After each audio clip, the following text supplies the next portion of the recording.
Hello everyone, आप सबका स्वागत है हमारे YouTube channel at John Patna पे।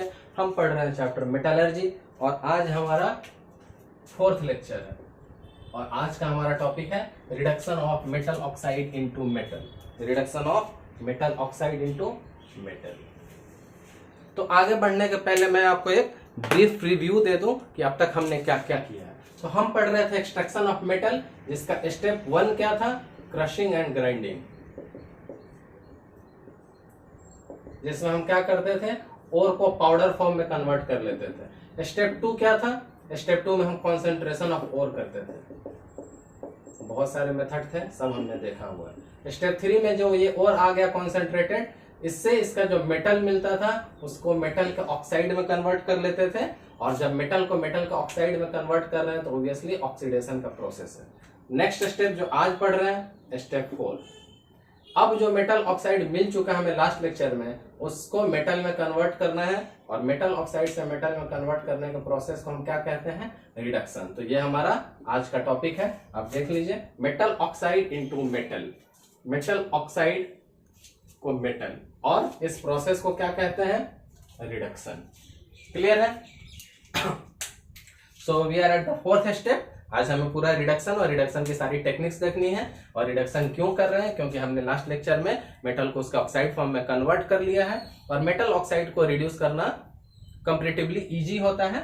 आज अलग अलग टेक्निक लगा के इसको रिड्यूस करके देखेंगे कि कैसे कैसे कर सकते हैं। तो ऑब्वियसली मेटल को हमें एक्सट्रैक्ट करना है।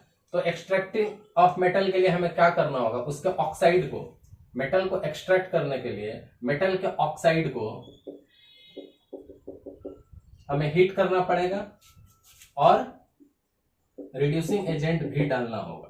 तो जैसे ही मैंने हीट किया, सो प्रोसेस का नाम क्या हो जाएगा, पायरोमेटलर्जी या थर्मल रिडक्शन।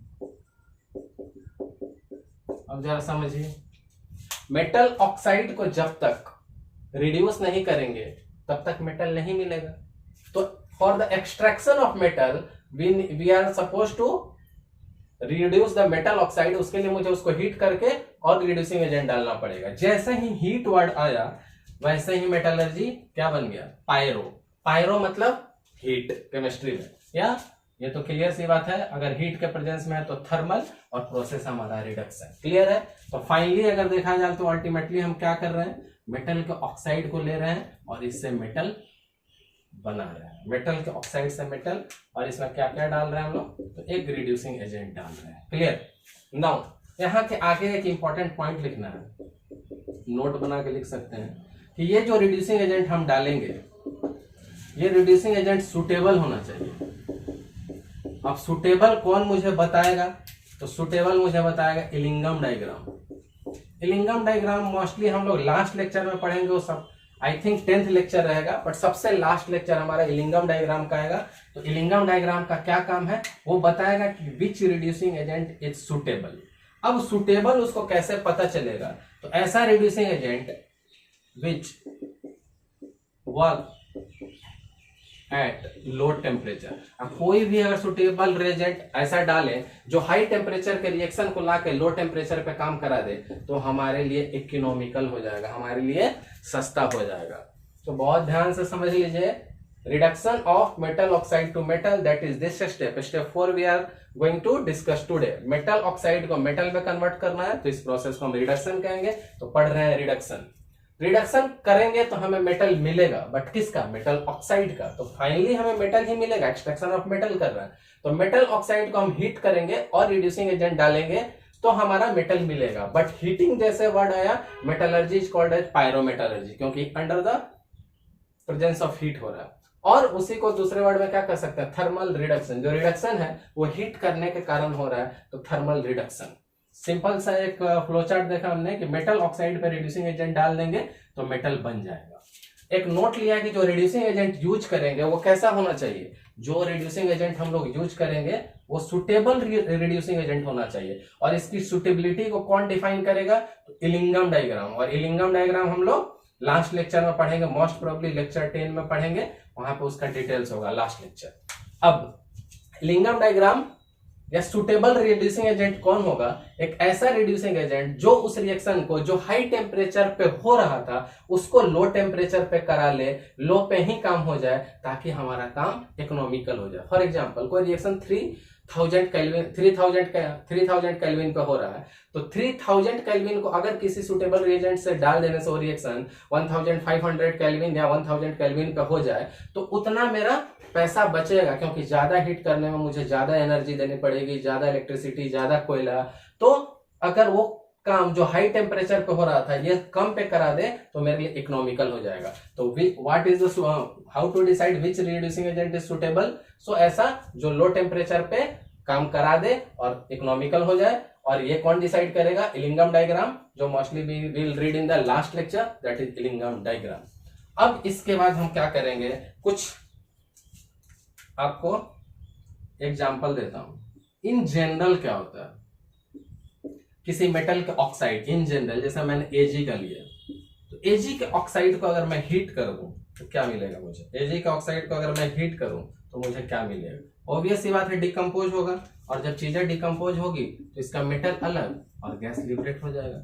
Ag के ऑक्साइड को मैंने हीट किया, Ag के मेटल अलग, ऑक्सीजन अलग, तो ऑक्साइड से मेटल, तो ओवरऑल ये तो क्या हो रहा है? रिडक्शन का ही प्रोसेस हो रहा है। एक और एग्जांपल दिखाता हूं, फिर दोनों को और डिस्कस करता हूं।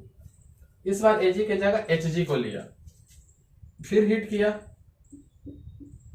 हीट करने से क्या होगा? ये भी डिकम्पोज होगा, तो Hg मेटल और ऑक्सीजन गैस रिलीज होगा।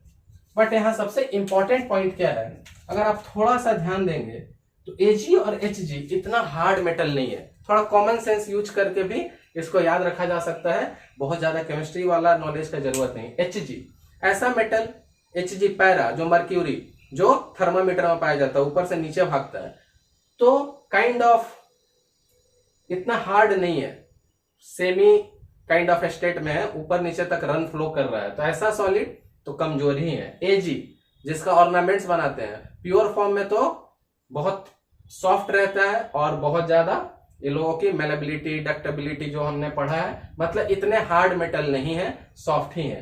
तो ये लोग इसीलिए जब हीट कर रहा हूं तो लो टेम्परेचर पे ये डिसोसिएट हो जा रहा है। क्यों? क्योंकि मैंने कॉमन एग्जांपल दिया कि चांदी और Hg इतने मजबूत नहीं है, इसलिए लो टेम्परेचर थोड़ा सा भी हीट करने से डिकम्पोज होकर अपना metal, respective metal AgO Ag, HgO Hg दे रहा, ऑक्सीजन गैस रिलीज हो रहा। तो हमारा तो काम हो गया ऑक्साइड का कन्वर्सन मेटल में। बट इंपॉर्टेंट पॉइंट है कि यहाँ लो टेम्परेचर पे हुआ है। इंपॉर्टेंट पॉइंट क्या है कि जो रिएक्शन हुआ है वो लो टेम्परेचर पे हुआ है। जब रिएक्शन लो टेम्परेचर पे हो तो मुझे कोई भी रिड्यूसिंग एजेंट डालने की जरूरत नहीं है, क्योंकि रिड्यूसिंग एजेंट हम तब डालते थे जब हाई टेम्परेचर वाले रिएक्शन को ये लो पे करा के मुझे इकोनॉमिकल बनाए। But this reaction is already performing at the low temperature. So एक चीज यहाँ पे क्लियर कह सकते हैं कि reducing agent is not required.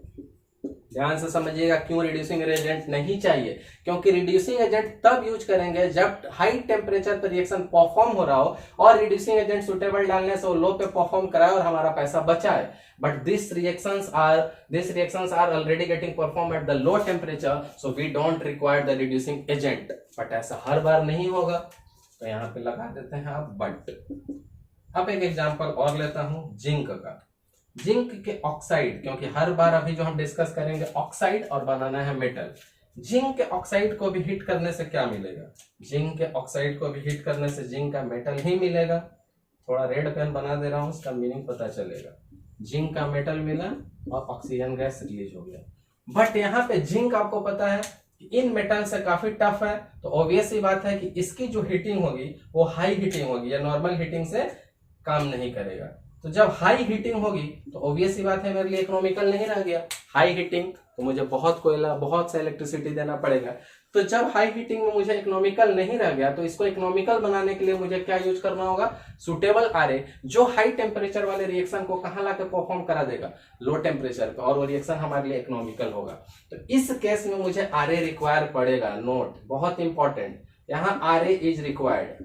RA is required. क्यों required? because this reaction is getting performed at the high temperature which is not economical, so उसको economical बनाने के लिए मैं RA का यूज करूंगा, और जो रिएक्शन हाई टेम्परेचर पे हो रहा था वो लो टेम्परेचर पे हो जाएगा। देखिए ZnO, और मैंने यूज किया है एक रिड्यूसिंग एजेंट कार्बन। अब कैसे पता चला कार्बन ही यूज करना है, वो इलिंगम डायग्राम बताएगा लास्ट लेक्चर नंबर 10 में। जब ये कार्बन डालूंगा तो कार्बन सबको पता है ऑक्सीजन से कंबाइन करते मुझे क्या दे देगा, कार्बन मोनोऑक्साइड गैस, बच जाएगा जिंक।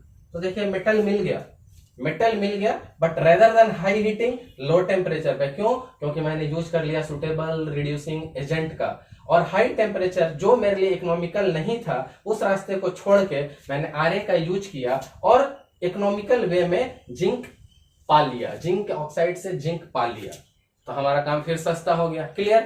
तो यहां से हम एक बात कंफर्म करेंगे कि कैसे पता चला ये रिड्यूसिंग एजेंट है। तो कार्बन ऑक्सीजन के साथ कंबाइन कर रहा है, that is oxidation of carbon is going on, और कार्बन का ऑक्सीडेशन हो रहा है तो ये दूसरों के लिए रिड्यूसिंग ही होगा, दूसरे को रिड्यूस करेगा, इसलिए ये क्या है, रिड्यूसिंग एजेंट। देख लीजिए कार्बन खुद में ऑक्सीजन कंबाइन किया बट इसके ऑक्सीजन को रिलीज कराया, तो इसका ऑक्सीडेशन और दूसरे का इसने कराया reduction, so that's why it is called as reducing agent. So in short अगर मैं अब ब्रीफ कहूं तो मेटल दो तरह के हो गए। कुछ मेटल ऐसे हैं जिनका डिसोसिएशन टेम्परेचर लो है, जो आसानी से डिसोसिएट कर जाते हैं, वहां मुझे Ra की जरूरत नहीं पड़ेगी। Clearly, the metals which dissociation temperature is low we don't required Ra। Clear? तो यही लास्ट कंक्लूजन है, और इसी बेस पे मैं मेटल को क्लासिफाई भी कर सकता हूं कि कुछ मेटल्स हैं जो लो टेम्परेचर पे डिसोसिएट करते हैं, कुछ मेटल्स हाई टेम्परेचर पे। तो जो मेटल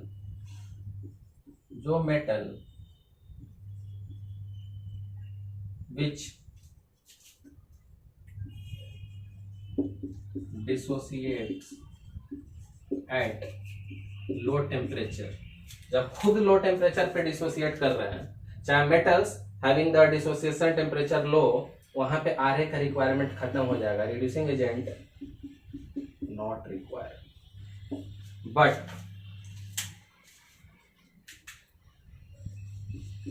जब कुछ मेटल्स ऐसे मिले जिनका डिसोसिएशन टेम्परेचर हाई हो, metal which dissociates at high temperature, obviously अब बहुत हाई टेम्परेचर पे डिसोसिएट करेंगे तो वहां पे हमें इकोनॉमिकल नहीं रह जाएगा, इसलिए मुझे क्या यूज करना होगा, Ra इज रिक्वायर्ड। इससे क्या होगा कि Ra इस हाई टेम्परेचर वाले रिएक्शन को कहां पे परफॉर्म करा देगा, लो पे, और जो चीज महंगी हो रही थी हमें सस्ता हो गई। तो यहां से मेटल को हम एक और फॉर्म में क्लासिफाई कर पा रहे हैं, ऐसे मेटल्स जिनके डिसोसिएशन टेम्परेचर क्या है, लो है, ऐसे मेटल्स जिनके डिसोसिएशन टेम्परेचर क्या है, लो पे है, लो टेम्परेचर पे। ऐसे टेम्परेचर जो डिसोसिएट करते हैं लो पे, वहां मुझे Ra की जरूरत नहीं पड़ेगी, और ऐसे मेटल्स जो इनके डिसोसिएशन टेम्परेचर हाई है या जो बहुत हाई टेम्परेचर पे डिसोसिएट करते हैं, वहां मुझे Ra की जरूरत पड़ेगी। तो आई थिंक यहां तक हमने बेसिक इंट्रो क्लियर कर लिया है रिडक्शन का, कि कब मुझे रिडक्शन में हीटिंग तो करनी ही पड़ेगी, पर हाई हीटिंग की बात हो रही है कि लो हीटिंग, वो मैंने क्लियर कर दिया। अगर लो हीटिंग पे है तो कोई बात नहीं, विदाउट Ra काम चलेगा, क्योंकि कम हीट करने के लिए ज्यादा पैसे की जरूरत नहीं है, इकोनॉमिकल है। लेकिन अगर रिएक्शन हाई हीटिंग पे गई तब हमें Ra की यूज करनी होगी, और सुटेबल Ra क्या करेगा तो उसी हाई टेम्परेचर वाले रिएक्शन को लो टेम्परेचर पे परफॉर्म करा देगा, विच कैन बी इकोनॉमिकल। सो यहां से मेटल को फाइनली दो तरह के से हमने क्लासिफाई कर लिया है। अब आगे फर्दर बढ़ते हैं, इसको रब करेंगे। सो अब हम स्टार्ट करते हैं टाइप्स रिडक्शन ऑफ कार्बन का। इसका पूरा इंट्रो कॉन्सेप्ट मैं दे चुका हूं। अब इसका जो फर्स्ट टाइप है ए, रिडक्शन विथ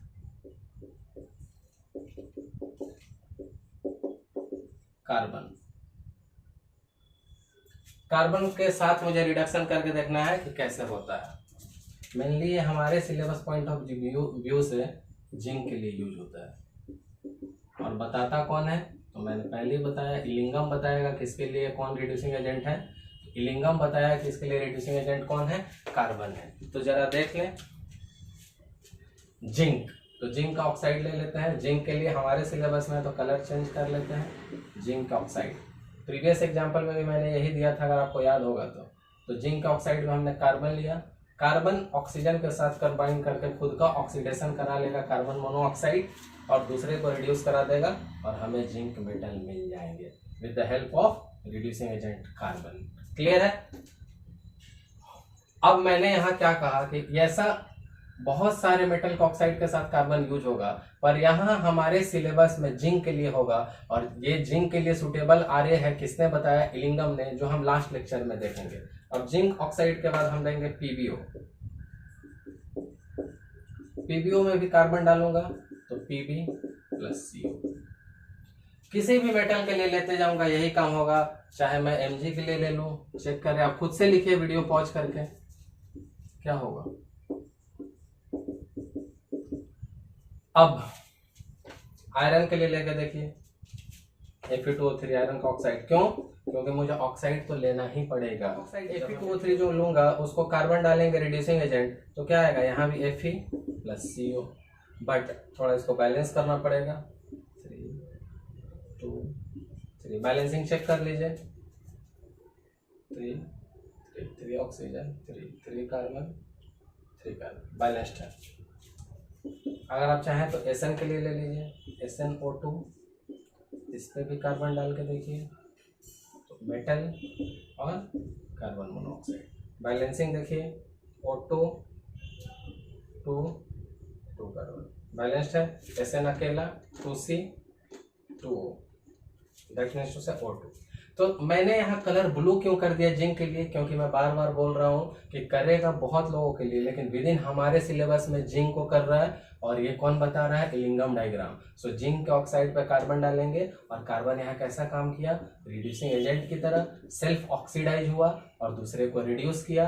और ऐसे मैंने पीबी के लिए देखा, एमजीओ पीबीओ के लिए देखा, यानी पीबी का ऑक्साइड, एमजी का ऑक्साइड, आयरन का ऑक्साइड, एसएन का ऑक्साइड। क्लियर? अब इस मेथड का कुछ ना कुछ लिमिटेशंस भी है, नहीं तो सब लोग सिर्फ कार्बन डाल के काम चला लेते हैं। तो इस मेथड्स का लिमिटेशंस क्या है कि बहुत सारे ऐसे मेटल्स हैं जो हाई टेम्परेचर पे कार्बाइड बना लेते हैं कार्बन से रिएक्ट करके। क्या कराते हैं? तो सबसे पहले यहाँ लिखिए लिमिटेशंस।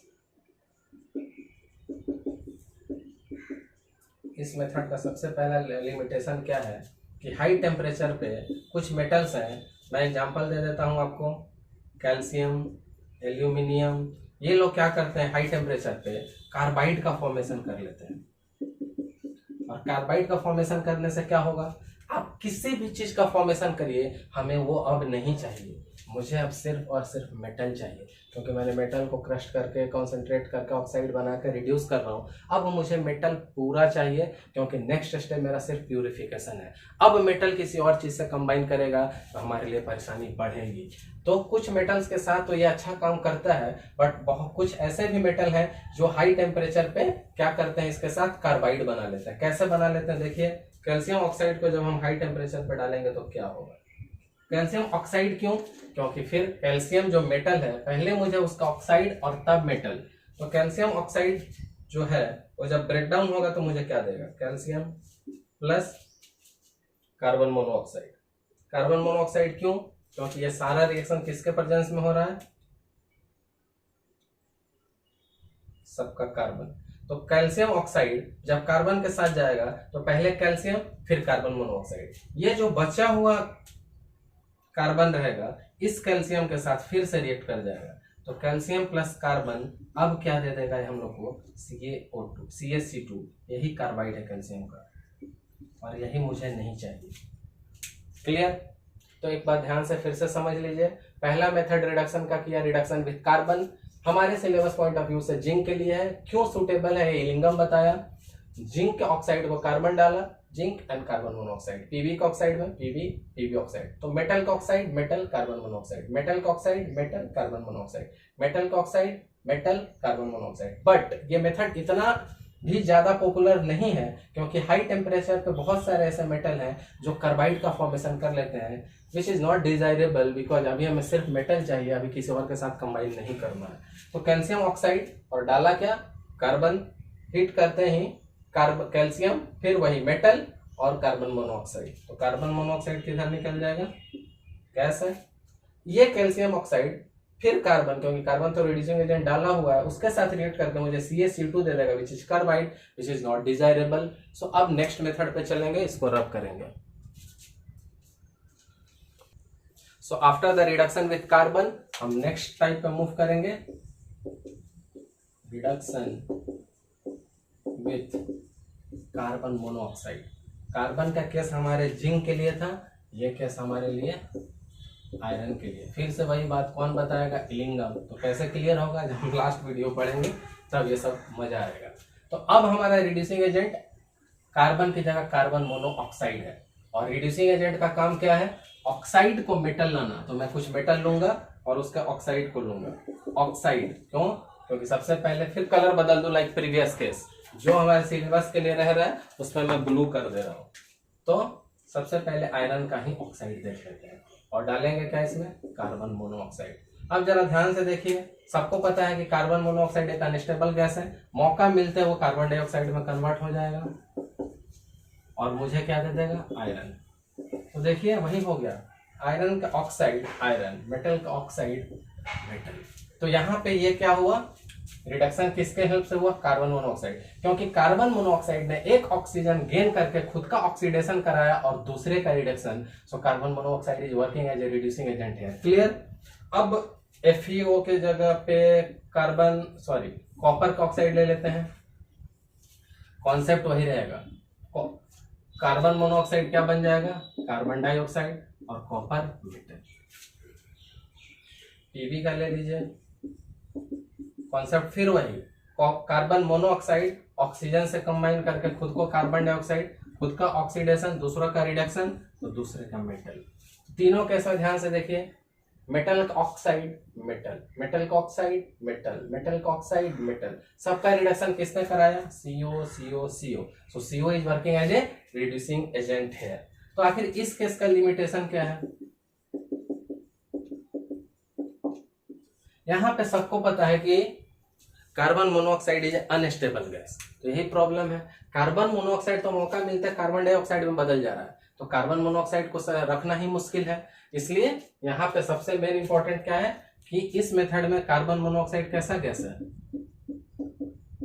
Unstable gas. यही इसका लिमिटेशन है। क्लियर? तो अभी तक हमने दो मेथड पढ़ा। पहला मेथड हमने कार्बन से किया which is suitable for zinc, दूसरा मेथड हमने कार्बन मोनोऑक्साइड से किया which is suitable for ferrous. अब ये जो मैं बार बार सबके साथ ईडी लगा रहा हूँ, ये फाइनलाइज आपको क्लियर होगा जब मैं लास्ट लेक्चर लूंगा। इलिंगम डायग्राम का भी ईडी लिख के छोड़ दे रहा हूँ। ऑक्साइड से मेटल बनाया, यहाँ Fe का लिया, कार्बन मोनोऑक्साइड अनस्टेबल, मौका मिलता है कार्बन डाइऑक्साइड, FeO को Fe में हो गया, CO बना, कार्बन मोनोऑक्साइड CO2 में, कार्बन मोनोऑक्साइड CO2 में, और एक्सपेक्टिव मेटल्स का ऑक्साइड को मेटल में कन्वर्ट करा लिया। लिमिटेशन रहा कि ये गैस जो होता है अनस्टेबल गैस होता है, और अनस्टेबल होने का मतलब क्या है? लाएंगे CO, रखेंगे और कन्वर्ट होकर कहाँ चले जाएगा? CO2 में। तो मुझे CO रखना पड़ेगा इस रिएक्शन के लिए, जिसका टेंडेंसी है कहाँ चले जाने का? CO2 में। तो रिएक्शन के पहले ही अगर वो CO2 में चला गया, उसको स्टोर करके नहीं रख पाए तो हमारे लिए प्रॉब्लम होगी। चलिए इसको रब करते हैं और आगे बढ़ते हैं। तो रिडक्शन के हमने दो टाइप देख लिए हैं, दोनों को पहले यहाँ लिस्ट कर देता हूँ कि बाद में हमें रिवीजन में आसान रहेगा। तो सबसे पहले हमने ए देखा था, रिडक्शन किस चीज से किया था हमने? कार्बन के साथ। बी में किस चीज से किया था हमने? कार्बन मोनोऑक्साइड के साथ। तो यहाँ से एक इंपॉर्टेंट पॉइंट निकल के आता है कि जिस समय रिडक्शन कार्बन यानी reducing agent as a carbon या कार्बन मोनोऑक्साइड यूज हो, इस दोनों केस को स्मेल्टिंग कहते हैं। तो एक इंपॉर्टेंट नोट है जो आप दोनों में लिख सकते हैं। ए में भी reduction with reducing agent carbon, either reduction with reducing agent carbon monoxide, दोनों को क्या कहते हैं? Smelting. This one is also smelting, this one is also smelting. अब इसके बाद सी पे चलेंगे। अब जो रिडक्शन हो रहा है अब हाइड्रोजन के साथ हो रहा है, ठीक, हाइड्रोजन के साथ। तो फिर मुझे मेटल का ऑक्साइड चाहिए और हाइड्रोजन डाल के उसको रिड्यूस करना है।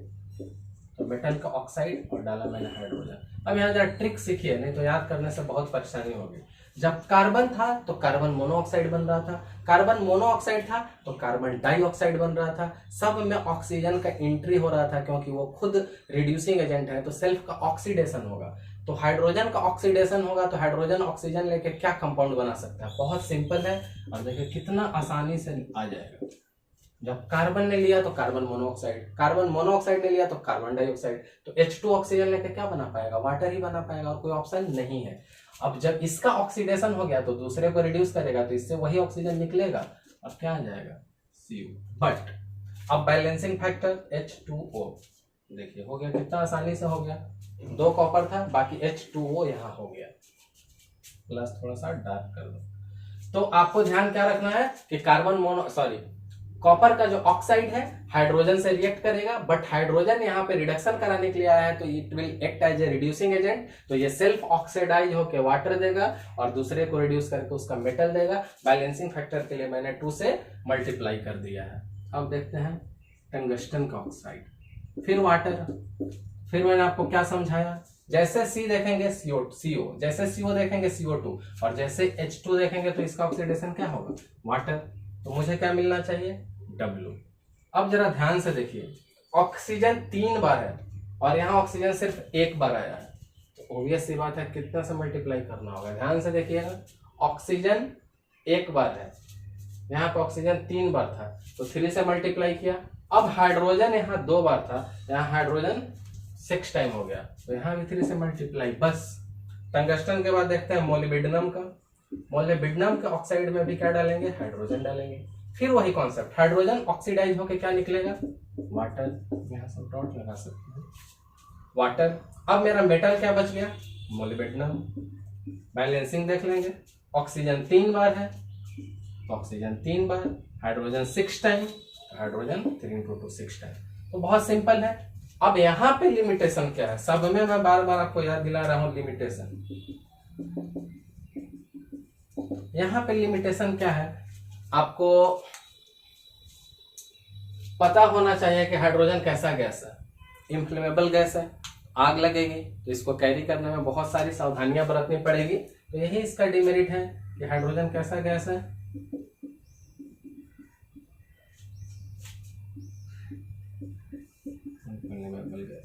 तो इसको हैंडल करने में मुश्किल होता है, इतना आसान नहीं होता है, आग लगने की चांसेस रहती है। तो इसको भी यहाँ लिस्ट कर लेते हैं। तीसरा हमने कर लिया है C विथ हाइड्रोजन। कार्बन में क्या प्रॉब्लम था, हाई टेम्परेचर पे कार्बाइड बनाता था, लिमिटेशन। कार्बन मोनोऑक्साइड में क्या प्रॉब्लम था, अच्छा रिड्यूसिंग एजेंट है, बहुत अच्छा, बट अनस्टेबल गैस है। हाइड्रोजन में क्या है, ये भी ठीक ठाक कर रहा है, पर प्रॉब्लम है कि इसमें आग लग जाती है, तो ऐसे चीजों को अवॉइड किया जाएगा जहां पे सेफ्टी नहीं हो। तो इसको रब करते हैं और डी पे चलेंगे।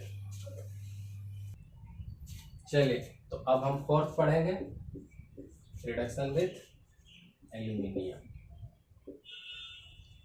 चलिए कुछ एग्जांपल लेते हैं। Mn3O4 किस चीज के साथ कराना है, एल्यूमिनियम के साथ। अब यहाँ कॉन्सेप्ट समझिए, मेटल के ऑक्साइड को मेटल बनाना है, तो मेटल कौन है यहाँ, अब ये चीज ऑक्सीडाइज होगा। याद कीजिए, कार्बन कार्बन मोनोऑक्साइड बनता था, carbon monoxide carbon dioxide, H2 water बनता था, तो एल्यूमिनियम का ऑक्साइड क्या बनेगा। अब जरा एक चीज फिर से ध्यान दीजिए, ये जब तक खुद ऑक्सीडाइज नहीं होगा तब तक दूसरे को कैसे रिड्यूस करेगा, और being the reducing agent it should undergo self oxidation. तो देखिए ऑक्सीडेशन होकर अपना ऑक्साइड बना लिया। अब इसको बैलेंस कर लेंगे हम, 3 8 9 4, 3 3 जा 9, 4 3 जा 12, 3 12 8 और 3। ठीक है, चलिए तो जरा देखें मैंने क्या किया, Mn3O4 ऑक्साइड लिया और एल्युमिनियम के साथ इसको रिड्यूस करा लिया। ट्रिक क्या रहा कि जो एल्युमिनियम रिड्यूसिंग एजेंट है वो खुद ऑक्सीडाइज हो जाएगा और मुझे क्या दे देगा, मेटल। क्लियर है, ध्यान से इस रिएक्शन को समझ लीजिएगा। क्लियर, चलिए आगे चलते हैं। Cr2O3 फिर किससे रिड्यूस करना है, एल्यूमिनियम से। क्या होगा फिर वही ट्रिक, एल्यूमिनियम अपना ऑक्साइड पहले दे लेगा और मुझे ये मेटल मिल जाएगा, क्रोमियम। अब जरा बैलेंस कर लेंगे, 2 बैलेंस होना चाहिए, देखिए क्रोमियम 2 2, एल्यूमिनियम 2 2 3 3 बैलेंस्ड है। उसके बाद एक और एग्जांपल ले लेते हैं, B2O3 का।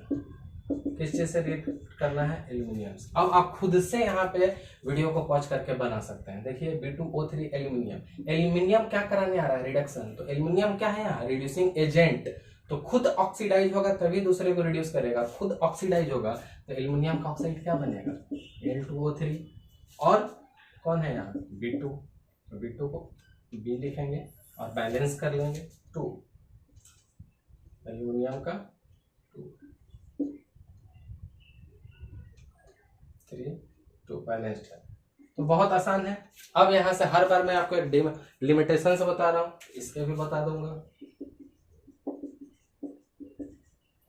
अब एल्यूमिनियम क्या है कि थोड़ा कॉस्टली मेटल है, थोड़ा, अब AgAu की तरह नहीं है लेकिन कॉस्टली मेटल है।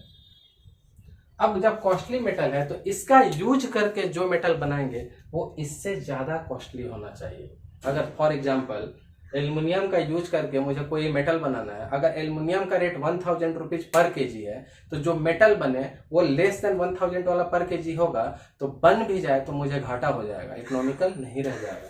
तो aluminium being the costly metal, जो इसके आउटकमिंग मेटल्स हैं, मतलब इसका यूज करके जो मेटल बनाऊं मैं, वो मेटल, इसके आउटकमिंग मेटल्स जो होने चाहिए, मेटल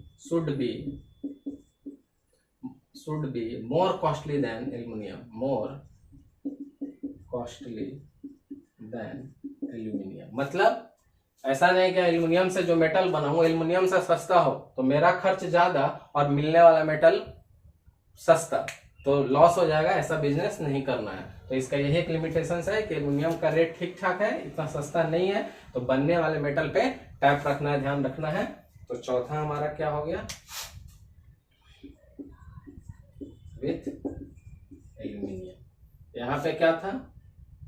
इनफ्लेमेबल गैस हो जाता था, और यहाँ पे क्या आ गया? कॉस्ट से रिलेटेड, यहाँ पे आग लग जाता था, और यहाँ पे क्या था? कॉस्ट से रिलेटेड, यानी इकोनॉमी से रिलेटेड। चलिए, अब इसके अंदर एक बहुत ही इंपॉर्टेंट चीज है, गोल्ड स्मिथ एल्यूमिनोथर्माइट प्रोसेस। उसको डिटेल्स में समझेंगे, वो बहुत ही इंपॉर्टेंट है आने वाले एग्जाम के पॉइंट ऑफ व्यू से। तो इसको रफ करता हूं पहले। तो हम पढ़ रहे हैं रिडक्शन विथ एल्यूमिनियम, इसके अंदर ही एक इंपॉर्टेंट पॉइंट आ गया है, गोल्ड स्मिथ एल्यूमिनोथर्माइट प्रोसेस। तो टॉपिक क्या अभी भी? Reduction with aluminium. तो एल्यूमिनियम से ही रिडक्शन चल रहा है, तो हम पहले क्या देखेंगे? Fe2O3 को एल्यूमिनियम से रिड्यूस कराने की कोशिश करेंगे। क्या होगा? मैंने आपको सिखाया हुआ है कि एल्यूमिनियम जब रिड्यूसिंग एजेंट है तो खुद ऑक्सीडाइज होकर क्या बना लेगा? Al2O3। ये कॉन्सेप्ट मैंने आपको बहुत बार सिखा दिया है कि खुद ऑक्सीडाइज होकर क्या बना लेगा? अपना ऑक्साइड, और Fe को रिड्यूस कर देगा, Fe इसको रिड्यूस करके क्या बना देगा? Fe। बैलेंसिंग देख लीजिए, 2L2। अब यहाँ सबसे इंपॉर्टेंट बात है कि ये जो रिएक्शन होगी बहुत हाई टेम्परेचर पे होगी, और इतना हाई टेम्परेचर आएगा कहाँ से? जो लोहे को भी पिघलाए, एल्युमिनियम को भी पिघलाए। तो इन लोगों को मेल्ट करने के लिए हमें एक अरेंजमेंट समझना होगा। एक ऐसा अरेंजमेंट रहता है क्रूसिबल का, बकेट शेप में रहता है, बकेट शेप में उसको एक्चुअली डाल दिया जाता है। इस बकेट में क्या है? बहुत सा सैंड भर दिया जाता है। सैंड क्या करता है? इसको इंसुलेट करता है कि इस अंदर की एनर्जी बाहर की तरफ नहीं जाए। एक्चुअली ये क्या हमारा बकेट शेप का बकेट ही है, पर इसके अंदर क्या फिट किया गया है? क्रूसिबल। अब इस बकेट शेप क्रूसिबल में क्या होता है और क्यों बकेट शेप में डालते हैं? इसमें सैंड भर देते हैं ताकि अंदर जो रिएक्शन हो उससे जो हीट रिलीज हो वो हीट बाहर लॉस नहीं हो, उसको यहाँ यूज करेंगे। तो सबसे पहले हम क्या डालेंगे इसके अंदर? देखिए, इस मिक्सचर को उठा के कहाँ डाल देंगे? दैट मीन्स टू से Fe2O3 और एल्यूमिनियम को डाल देना इस क्रूसिबल में। अब हमारा मेन मेटल कौन है? Fe। इसमें ये रिड्यूसिंग एजेंट की तरह काम कर रहा है, तो इनका रेशियो कैसा होना चाहिए? 3:1। मेन वाला ज्यादा में, और जो रिएजेंट की तरह रिड्यूसिंग एजेंट की तरह कम हो रहा है, यूज हो रहा है, वो कम। तो इसको और इसको 3:1 रेशियो में इस क्रूसिबल में डाल दिया गया। क्लियर? इस क्रूसिबल में पहले से कौन प्रेजेंट रहता है? तो इस क्रूसिबल में पहले से इग्निशन मिक्सचर प्रेजेंट रहता है। अब इग्निशन मिक्सचर में रहता कौन कौन है? तो इसमें रहता है Mg, प्लस बैरियम के पेरोक्साइड। अब ये दोनों क्या कमाल करते हैं ये जानने की जरूरत है, ध्यान से देखिए। मैंने बार बार समझा रहा हूँ कि ये थोड़ा इंपॉर्टेंट है, समझिएगा एग्जामिनेशन पॉइंट ऑफ व्यू से। Goldschmidt aluminothermite process which we are reading under the reduction with aluminium. तो एल्यूमिनियम को डाल के रिड्यूस कराना है, किसके ऑक्साइड को? आयरन का ऑक्साइड को। तो मेन मेटल ऑक्साइड आयरन है, तो इसका कंटेंट ज्यादा रहना चाहिए और ये रिड्यूसिंग एजेंट है तो थोड़ा कम। तो 3:1 रेशियो में इसको इसमें डाल दिया गया। ऑलरेडी पाउडर फॉर्म में रहता है क्योंकि क्रशिंग ग्राइंडिंग सब कुछ किया हुआ है, इसमें डाल दिया। ये जो बकेट शेप का है इसके अंदर क्रूसिबल है, सारा अरेंजमेंट है जो इसके अंदर डाला हुआ, और इसमें सैंड भरा रहता है ताकि जो रिएक्शन के बाद हीट रिलीज हो वो बाहर लॉस कम हो, अंदर ही उसको रोक के रखा जा सके। अंदर पहले से कौन प्रेजेंट रहता है? इग्निशन मिक्सचर, जिसमें Mg के साथ BaO2 रहता है। अब जरा इसकी कहानी समझिए। Mg के साथ BaO2 बैरियम का पेरोक्साइड। बैरियम का जो पेरोक्साइड होता है एक अच्छा ऑक्सीडाइजर होता है। क्या होता है? इसके पीछे एक और इंटरेस्टिंग स्टोरी है। बैरियम का जो पेरोक्साइड है वो फर्स्ट पेरोक्साइड है जो डिस्कवर हुआ था। बैरियम का जो पेरोक्साइड है that is the first discovered peroxide, सबसे पहले इसकी डिस्कवरी हुई थी और एक अच्छा ऑक्सीडाइजर है। और हमको पता है कि जब ये खुद एक अच्छा ऑक्सीडाइजर है तो मौका मिलते ही इसको ऑक्सीडाइज कर देगा। और मैग्नीशियम को जैसे ही ऑक्सीजन मिलेगा, आपको पता है तुरंत आग लगता है डैजलिंग फ्लेम के साथ, और ये क्या हो जाएगा? BaO। इसने क्या किया? दूसरे को ऑक्सीडाइज किया, जिससे हमारा क्या हो गया? इग्निशन हो गया। अब जो आग लगी, ये रिएक्शन हाईली एक्सोथर्मिक होती है तो बहुत सारा एनर्जी रिलीज होगा।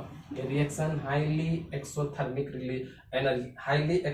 रिएक्शन है, तो बहुत सारा जो हीट रिलीज होगा, इसी हीट का यूटिलाइज यहाँ पे किया जाएगा इन लोगों को मेल्ट करने के लिए। तो अब ये लोग कौन से स्टेट में आ जाएंगे? मोल्टेन।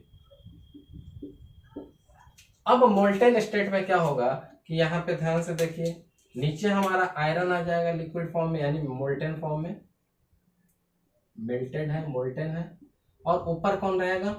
Al2O3। तो Al2O3 के नीचे हमारा मोल्टेन Fe है।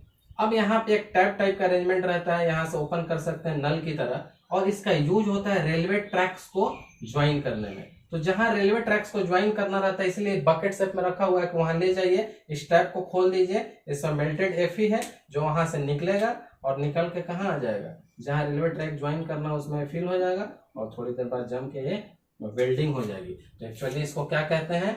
थर्माइट वेल्डिंग भी कहते हैं, थर्माइट वेल्डिंग। तो एक्चुअली इसका यूज कहाँ पे होता है? To join rail track. तो ये बहुत ही इंपॉर्टेंट था और बहुत ही जरूरी था। एक बार और अच्छे से आप लोग देख लीजिए कि ये क्या है और समझने की कोशिश कीजिए। Under the section reduction with aluminium, iron के ऑक्साइड को रिड्यूस करने की कोशिश की। ये मेन मेटल ऑक्साइड है तो मोर अमाउंट में 3:1 में पाउडर फॉर्म में है, इसमें डाल दिया।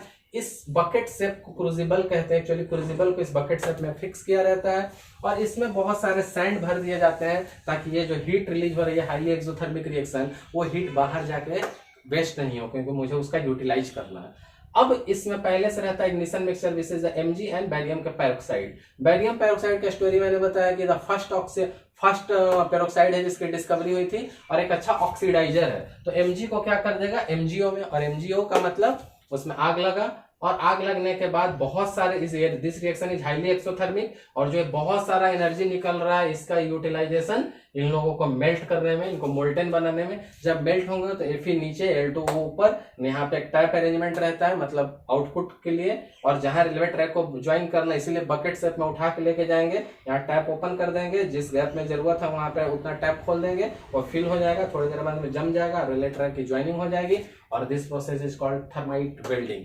तो इसके बाद हम लोग चलेंगे 5th वन में, इसको रब करते हैं। चलिए स्क्रीनशॉट लीजिए, मैं इसको रब करता हूँ। सो after the reduction with aluminium, अब नेक्स्ट चलेंगे reduction with other metal. Aluminium से तो हमने किया ही, और भी मेटल से। वो मेटल कैसे होंगे अब देखेंगे यहाँ पे। चलिए ABCD हो चुका है E, reduction with other metals. Obviously जिस अदर मेटल की बात कर रहे हैं तो मेटल क्या होने चाहिए? रिएक्टिव होने चाहिए। ऑब्वियस सी बात है इनकी रिएक्टिविटी क्या होनी चाहिए, हाई होनी चाहिए। अब कुछ एग्जांपल लेके देखते हैं। टाइटेनियम क्लोराइड और मेटल ले लेता हूँ मैं सोडियम। तो आपको पता है सोडियम क्या बनाएगा, NaCl, पर Cl 4 टाइम्स है तो Na को भी 4 टाइम्स होना होगा। ऐसे आपको रिएक्शन रटने की जरूरत नहीं पड़ेगी। NaCl निकल गया, बच गया क्या हमारा मेटल टाइटेनियम। सोडियम की जगह दूसरा भी रिएक्टिव मेटल लेकर देख सकते हैं। सोडियम की जगह मैंने क्या ले लिया, मैग्नीशियम। अब क्या हो गया, फिर वही सोडियम NaCl बनाता है तो मैग्नीशियम MgCl2 बनाएगा।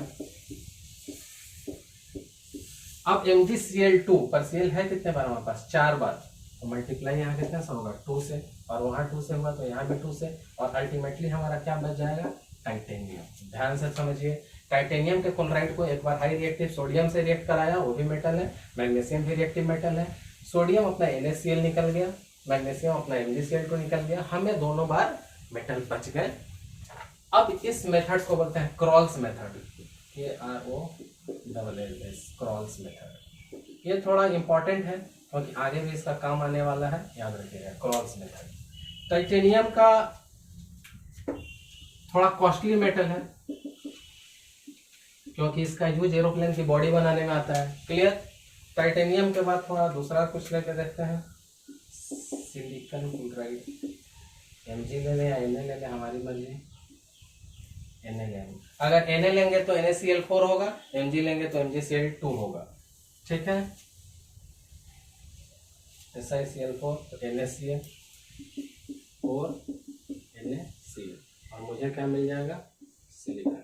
अगर यहीं पे मैंने सोडियम की जगह मैग्नीशियम ले लूं जो ज्यादा लिया जाता है तो मुझे क्या मिल जाएगा, 2 MgCl2 और यहाँ पे सिलिकॉन। बट इंपॉर्टेंट पॉइंट ये नहीं है, इंपॉर्टेंट पॉइंट मैं बताता हूँ क्या है। चाहे मैं सोडियम लूँ या मैग्नीशियम लूँ, 4 NaCl, NaCl4, MgCl2।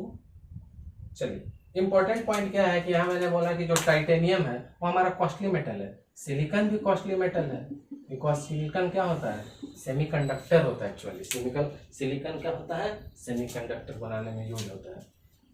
तो इस मेथड में ज्यादा नहीं पढ़ना है, ऑलरेडी हमने मेटल से रिएक्टिविटी देखे, रिडक्शन देखा था। अब कुछ अदर मेटल से भी देखा जो रिएक्टिव है, सोडियम मैग्नीशियम, सेम प्रोसेस है। इंपॉर्टेंट यह है कि टाइटेनियम क्लोराइड जब Mg से रिएक्ट करता है तो मुझे टाइटेनियम मेटल मिलता है, which is known as Kroll's method. आगे इसका यूज आएगा, इसलिए ये याद रखिएगा। मैं इसको रब करूंगा और हम लोग आगे चलेंगे। चलिए, तो अपना नेक्स्ट बढ़ते हैं हम लोग, सेल्फ या ऑटो रिडक्शन। तो अपना कौन सा मेथड है, ABC के बाद क्या हो गया, 4, तो इसको D कीजिए, इसको E कीजिए, इसको F कीजिए। चलिए अच्छे से समझिए, F सेल्फ या ऑटो रिडक्शन। अब किसी चीज़ की ज़रूरत ही नहीं पड़ेगी, खुद से ही होगा। तो इन लोगों के लिए एग्जाम्पल रहेगा क्या हमारा, PbO, HgO, Cu2O। अब कैसे काम करेंगे PbO, HgO, Cu2O, इसको जरा ध्यान से देखिए। अगर मैंने PbO ही लिया, सपोज मैंने सबसे पहले PbO लिया, साथ में PbS की एंट्री होगी, कैसे होगा वो मैं समझाऊंगा, और मुझे क्या मिलेगा अल्टीमेटली, Pb, और गैस कौन सा रिलीज हो जाएगा, SO2। अब जरा बैलेंसिंग फैक्टर पे ध्यान दीजिए, 1 1, तो ये तो 2 हो ही जाएगा, SO2 तो 2, तो इसको 3 होना पड़ेगा। थोड़ा अच्छे से लिख दो, ध्यान से देखिएगा तो क्लियर हो जाएगा। 2 and 1 3, SO2। चलिए, सेम काम हम करते हैं किसके लिए, सेम काम HgO के लिए करके देखते हैं। तो HgO के साथ कौन आ जाएगा, HgS। तो यहाँ भी क्या बनेगा, मेटल, और गैस कौन निकलेगा, SO2। सेम रिएक्शन है तो सेम बैलेंसिंग भी होगा। 3 चेक कर लीजिएगा, 2Hg 1Hg 3Hg SO2। अब यहाँ से आपको कहानी होगी कि आखिर मैंने बोला है सेल्फ या ऑटो, ये दो क्यों ले रहा हूँ ऑक्साइड के साथ। ऑक्साइड तक तो ठीक है, पर ये दो लोग चीज का दो कहाँ से आ रहे हैं, तो इस चीज को समझने की कोशिश कीजिए। सपोज अब मैं इसके लिए डील कर रहा हूँ CO2, मैंने इनिशियली में क्या लिया, इसका CO2S ही लिया, सल्फाइड CO2S। अब ये सबको क्लियर है कि ये जो भी रिएक्शन हो रहा है खुद से कराना है, तो मुझे कोई एक चीज लेनी होगी, क्योंकि ऑटो या सेल्फ कोई और चीज डालने की जरूरत नहीं होनी चाहिए। अब एक इंपॉर्टेंट पॉइंट ध्यान दीजिए, चैप्टर चल रहा है मेटलर्जी, तो मेटल को जब तक मेल्ट नहीं करेंगे, जब तक हीट नहीं करेंगे, तब तक रिएक्शन नहीं होगा। मेटल, दो मेटल का रॉड ले और रिएक्ट कराएं, थोड़ी रिएक्ट करेगा। तो मेटल को क्या करना होगा, मुझे पिघलाना पड़ेगा। तो जब मेटल पिघलेगा तो ब्लास्ट फर्नेस में जाएगा, और वहां उसको क्या मिलेगा, आग कहीं भी लगती है तो ऑक्सीजन मिलता है। तो जब ये जाएगा तो इसको वहां क्या मिलेगा, यही मैंने सिर्फ एक लिया, दोनों नहीं लिया, इस बार मैंने ये लिया। ऑक्सीजन से जब ये रिएक्ट करेगा तो मुझे क्या दे देगा, CO2 को, और गैस तो निकल जाएगा SO2, बैलेंसिंग फैक्टर देख लेंगे। चलिए, देखने की भी जरूरत नहीं है, CO2 एक वो आया, SO2 गया, क्लियर। अब यहां से क्या होगा कि अब ये जो हमारा CO2 है, ये ध्यान रखना होगा कि ये कंप्लीटली कन्वर्ट नहीं हुआ हुआ। क्या हुआ है, कंप्लीटली ये इसमें कन्वर्ट नहीं हुआ है, यानी ये भी थोड़ा अवेलेबल है और ये भी अवेलेबल है। अब ये दोनों खुद से रिएक्ट कर जाएंगे। ध्यान से समझिएगा, मैंने क्या बोला कि ब्लास्ट फर्नेस में डाला तो ये ऑक्सीजन, क्योंकि मेल्ट कराना ही है, कुछ भी कराना है मेटल को, तो मेटल का रिडक्शन मेटल का फॉर्म में नहीं कर सकते, उसको मेल्ट कराना ही पड़ेगा, तब वो रिएक्शन होगा। तो ये CO2H डाला फर्नेस में, वहां ऑक्सीजन से रिएक्ट करके थोड़ा ऑक्साइड बनाया, थोड़ा सा इसका CO2S भी बचा हुआ है। अब ये दोनों पड़े हुए हैं हमारे पास, ये दोनों सेल्फ रिडक्शन में जाएंगे और मुझे क्या दे देंगे, Cu, और फिर से वही SO2, बैलेंसिंग फैक्टर। तो ऑक्सीजन में 2 का मल्टीप्लायर है, तो ऑक्सीजन वाले में 2 का मल्टीप्लायर हमें भी लगाना होगा। SO2 गैस रिलीज होने के लिए ऑक्सीजन में 2 का मल्टीप्लायर, इस 2 के लगाने से Cu2 क्या हो गया, 4 times plus 2 times 6 times. Clear है, तो मुझे मिल गया कॉपर। तो ये क्लियर हो गया आपको कि कैसे ऑटो रिडक्शन हो रहा है। लिया मैंने, एक मेटल है तो फर्नेस में डालना होगा, वहां थोड़ा इसका पार्शियल CO2O भी बना। अब ये दोनों पास में आए और दोनों एक दूसरे के साथ खुद से ऑटो रिडक्शन में गए और ये SO2 गैस निकल गया, मुझे Cu मिल गया। तो ये होगा हमारा सेल्फ रिडक्शन। इसके बाद हम चलेंगे नेक्स्ट टॉपिक पे, बट नेक्स्ट टाइप पे। बट यहाँ ये ध्यान रखने वाली बात है कि सब कैसे हो गया, क्योंकि मेटल फॉर्म में रिडक्शन नहीं हो रहा है, इसको क्या करना पड़ रहा है, हमें हीट करना ही पड़ेगा। क्लियर है, तो मेटल का रिडक्शन कभी भी सॉलिड फॉर्म में नहीं होता है, उसको ब्लास्ट फर्नेस में डाला जाता है। तो अब नेक्स्ट चलेंगे जी, रिडक्शन विथ वाटर गैस।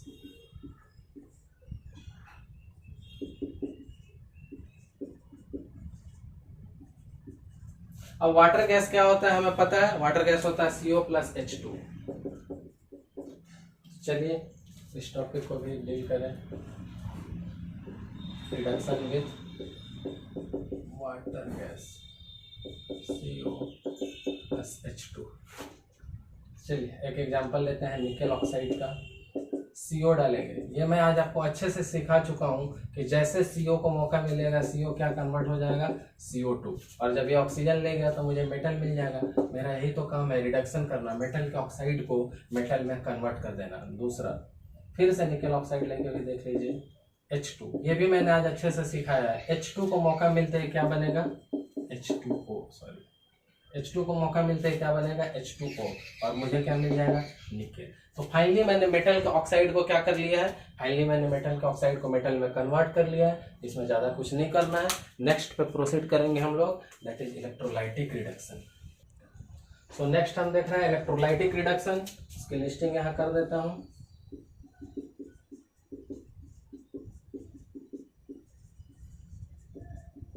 जिसको ज्यादा डिटेल्स में देखना हो, ये इलेक्ट्रोकेमिस्ट्री का वीडियो 7 जाके लेक्चर 7 देख लेगा, इलेक्ट्रोकेमिस्ट्री का लेक्चर नंबर 7 देख लेगा जाके, उसका काम पूरा डिटेल्स में हो जाएगा। इलेक्ट्रोलाइटिक रिडक्शन, तो इलेक्ट्रोलाइटिक रिडक्शन में 2 तरह का होता है, एक मोल्टन एक एक्वस। तो सबसे पहले हम कौन देखेंगे, इन मोल्टन स्टेट। मोल्टन का क्या मतलब होता है, पिघला दिया गया, सिर्फ क्या कर दिया गया, पिघला दिया गया। अब मोल्टन स्टेट में किस किस के लिए होगा, मोल्टन मतलब मोल्टन स्टेट, तो यहाँ पे किसके लिए होगा, सोडियम, मैग्नीशियम, एल्यूमिनियम। इससे क्या पता चल रहा है, इन लोगों की रिएक्टिविटी कैसे है। यहाँ पे ऐसे मेटल का लेते हैं जनरली जिसकी रिएक्टिविटी क्या रहे, हाई। क्यों, क्यों ऐसे? मोल्टेन में मुझे गर्म करना है, जब मैं गर्म करूंगा किसी भी चीजों को तो मुझे वो क्या होगा, महंगा पड़ेगा, क्योंकि चीजों को गर्म करने में पैसा लगता है, कोयला, इलेक्ट्रिसिटी।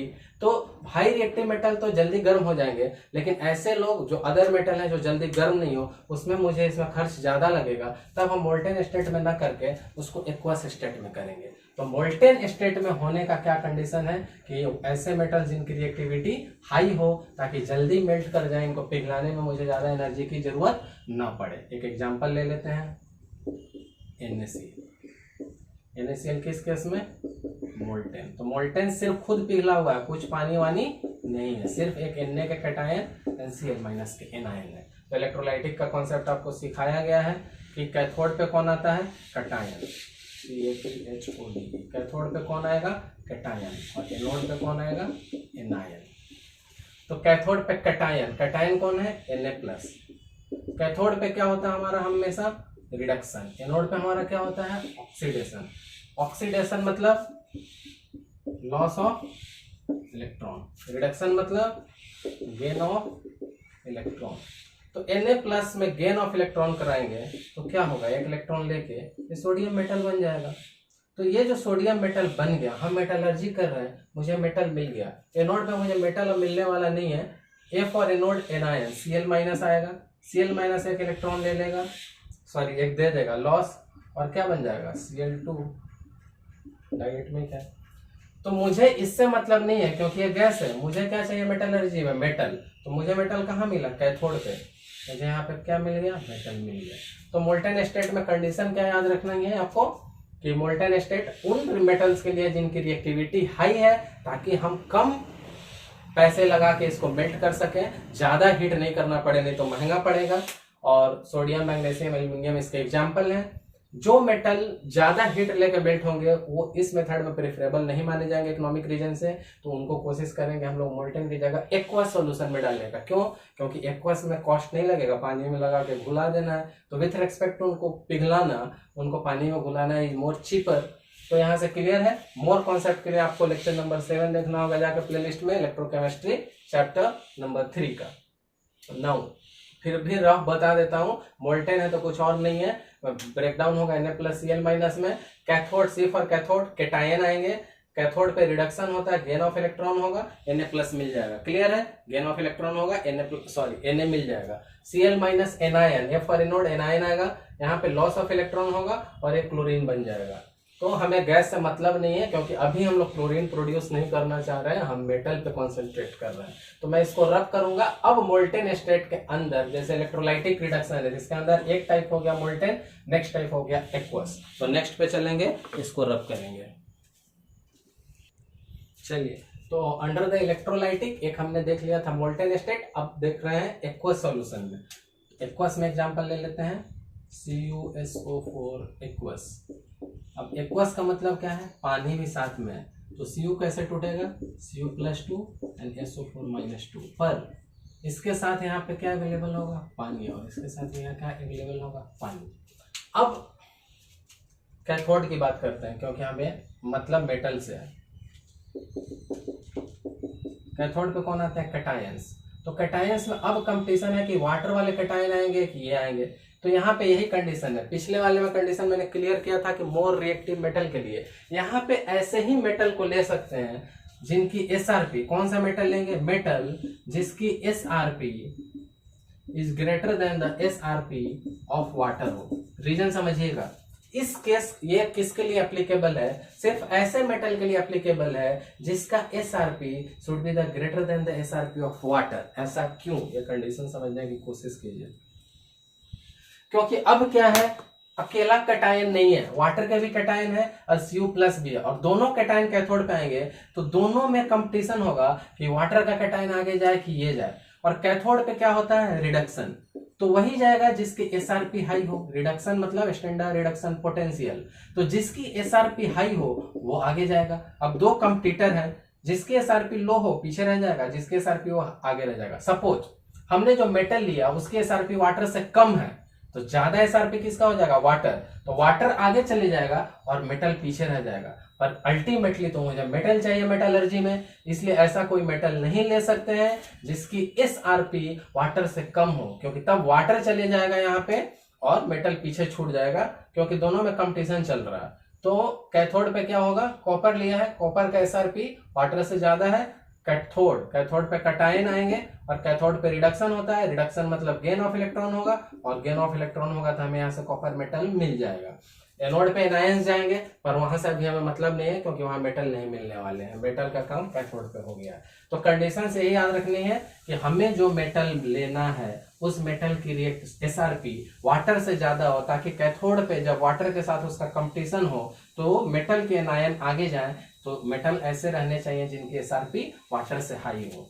इसीलिए एल्यूमिनियम इस मेथड से नहीं कर सकते हैं, क्योंकि एल्यूमिनियम की एसआरपी वाटर से कम होती है। इसलिए प्रीवियस वाले में एल्यूमिनियम का एग्जांपल लिया था हमने, अगर आपको याद होगा तो सोडियम, मैग्नीशियम एंड एल्यूमिनियम लिया था हमने। तो एल्यूमिनियम की एसआरपी वाटर से कम है, वाटर की एसआरपी ज्यादा है, तो यहाँ एल्यूमिनियम और वाटर में वाटर आगे चले जाएगा, एल्यूमिनियम पीछे छूट जाएगा, तो इस मेथड से उसको नहीं ले सकेंगे। तो इसके साथ चलते हैं हम अपने नेक्स्ट मेथड पे, that is the last method of the day. और जिसको भी इसमें डाउट हो इलेक्ट्रोकेमिस्ट्री का 7th लेक्चर देते हैं। तो बढ़ते हैं अपने लास्ट टॉपिक पे, हाइड्रोमेटलर्जी।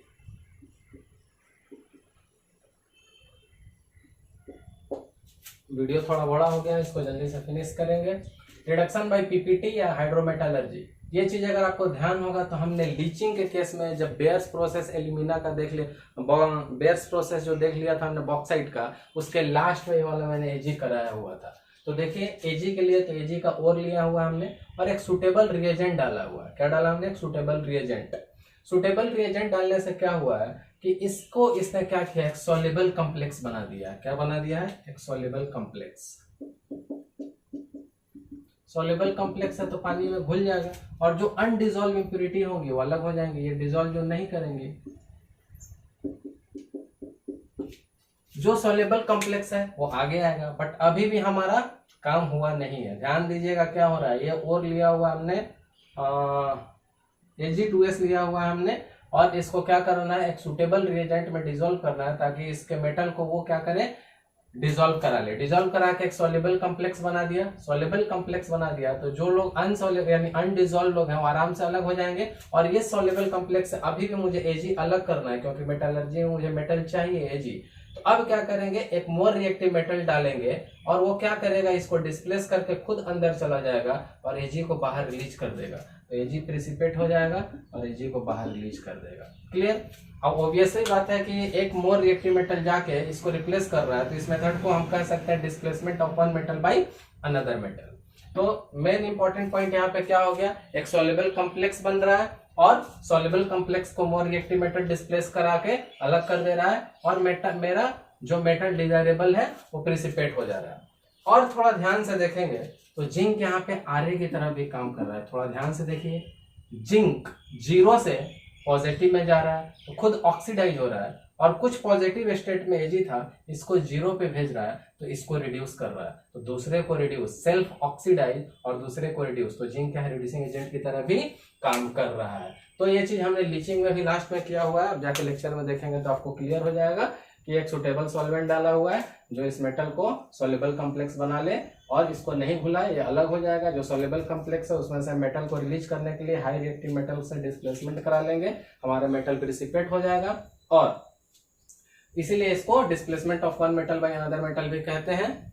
और द लास्ट वन कि जिंक है हमारा, तो zinc as a reducing agent भी काम कर रहा है। कैसे, खुद ऑक्सीडाइज हो रहा है और दूसरे को रिड्यूस कर रहा है। तो इसके साथ आज का लेक्चर खत्म होता है। आप अच्छा से पढ़ते रहिए, कोई डाउट है तो कमेंट कीजिए। जल्दी मिलेंगे अपने नेक्स्ट लेक्चर में, that is the last stage S5 purification. Until then take care, bye bye.